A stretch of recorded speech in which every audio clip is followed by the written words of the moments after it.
From Creamer Media in Johannesburg, this is the Real Economy Report Top 10.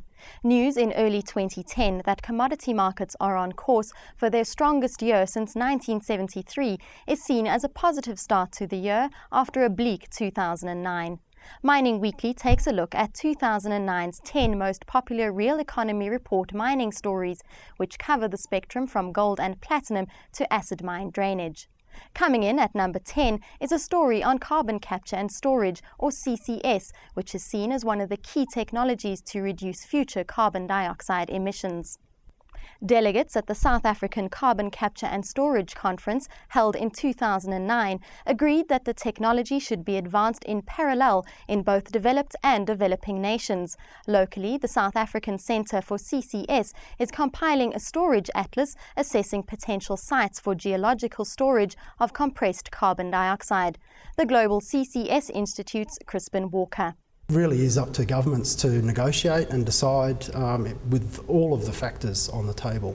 But what we're particularly interested in is engaging early with some of those non-OECD countries to get a better understanding of what their strategic national aims are and what they want to do with CCS, so that we can work collaboratively with them in a positive way that helps that country as well as the aims that we're trying to pursue. Acid mine drainage, or AMD, has been termed as one of the most significant threats to South Africa's environment. The Real Economy Report investigates, in at number 9. The Western Utilities Corporation, or WUC, has developed a holistic, integrated plan for the treatment of AMD in the Western, Central and Eastern basins. The WUC intends implementing the alkali barium calcium process to treat the AMD. WUC CEO Jaco Skuman explains the risk of uncontrolled decanting of AMD. The water will rise to surface. You will then contaminate groundwater, possibly cause sinkhole formation and destroy all ecosystems in terms of rivers where this water will be discharged. So it will be an environmental disaster happening if we don't address the solution going forward. The latest Johnson Matthey report, released in November 2009, is bullish on both platinum and palladium for the year ahead. The platinum price tanked in late 2008 in the wake of the global meltdown, but the new year from the authoritative Johnson Matthey is that both platinum and palladium are poised to go from a 2009 surplus to a 2010 deficit. Johnson Matthey Director Mark Bedford comments. On the balance of probabilities, we'd be looking at a modest deficit for next year, given what we can see from the supply side and the demand side. Number 7 details Goldfields' 196 million rand employee housing scheme on the West Rand. The project entailed the building of 192 family homes and forms part of the company's broader 550 million rand housing program. The program aims to tackle the country's housing problem by renovating employee housing and upgrading all its high-density accommodation villages. In addition, the company has developed a 24-hour employee program that promotes improved accommodation, nutrition, health, sport and recreation, learning and safety. The Ekurhuleni Jewelry Project comes in as the 6th most watched Real Economy Report show this year. The Ekurhuleni Jewelry Project is modelled on Vukani Ubuntu's integrated development model, combining expertise from different industry and development partners in an aim to tackle unemployment and skills development challenges. The beneficiation project is based at Rand Refinery's premises in Germiston, and Rand Refinery MD Jeff Millett tells us why the company decided to house, sponsor and support the project. It's a part of the dovetailing that took place with our beneficiation that we commenced in that year, was to look at our corporate and social responsibility. And the best way we could do it is help the gold manufacturers on our site, and that's exactly what we've done by setting up this facility. Manganese miners have highlighted the vulnerability of South Africa's logistical infrastructure. In the 5th most watched story of 2009, BHP Bulletin's Marius Kloppers put the case forward for a bigger and better logistics solution for South Africa's manganese exports. Then an even more influential South African, Patrice Motsepe, added his voice to the issue as the executive chairperson of African Rainbow Minerals. Both mention that there is a fundamental business case for South Africa to create a higher capacity and lower cost manganese route that can be an addendum to the existing Sishen-Saldanha iron ore line through the construction of additional rail routes. The Real Economy report attended the discussions on the remediation initiative of the Wonderfontein-Spruit area on the West Rand. The remediation initiative is conceived as a paradigm shift after 120 years of negative environmental and societal impacts that arose through the historic extraction of gold.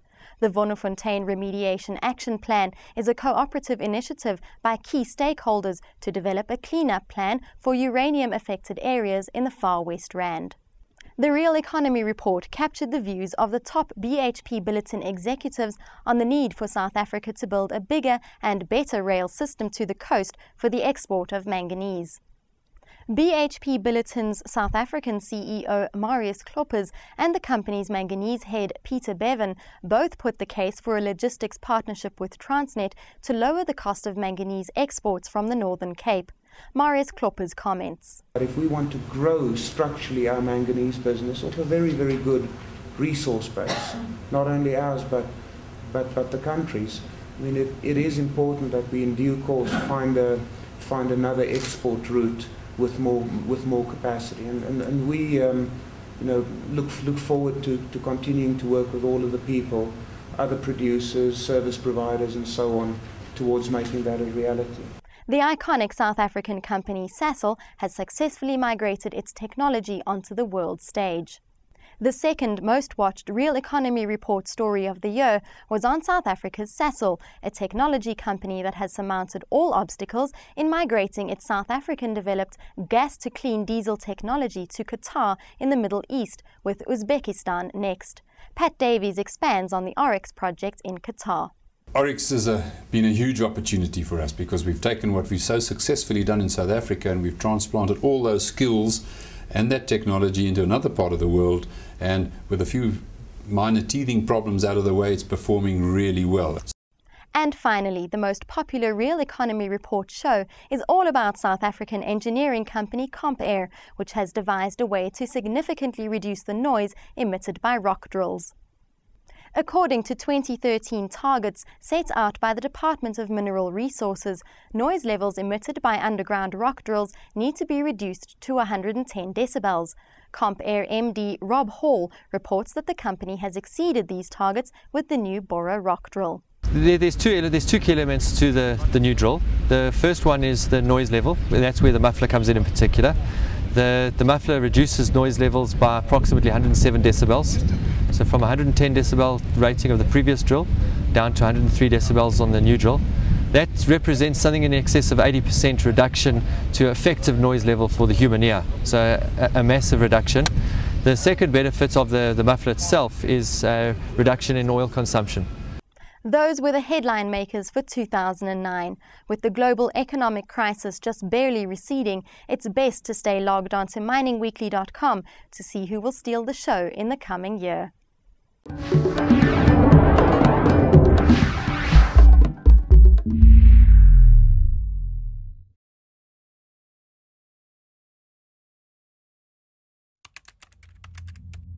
Creamer Media's Mining Weekly delivers unmatched insight into Africa's premier industry.